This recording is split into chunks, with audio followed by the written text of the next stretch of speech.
Hello guys, I am Gilbert Tamayo, Mistress of Filipinas, representing Masinloc, Zambales. Hello, Masinlo. Hello This is your po. first national pageant or meron pang ibang sinalihan? Actually, was my first national pageant, but I've joined provincial pageants. Probinsya. Yes. How does it feel nung nakita mo yung mga co-candidates mo?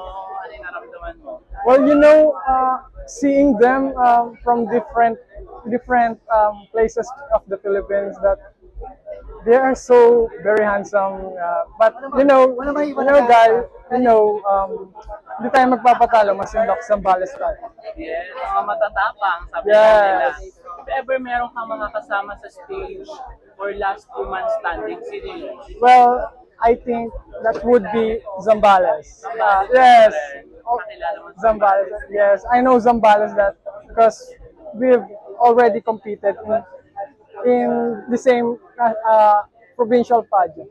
Yan. And nung kanina, naglabas kayo ng statement mo, nakita ko yung message mo nung sa statement mo, sobrang nag-feel mo. Do you have any message, kung dadagdagan mo yung message mo, ano yun? Well, to add some messages with my speech a while ago is that quality education should be and always be prioritized by the governance. Yes, invite them to watch your coronation night and then follow you, syempre. Okay, guys, I would like to invite you all on the coronation night, and it will be held on Skydome SM North EDSA on October 22.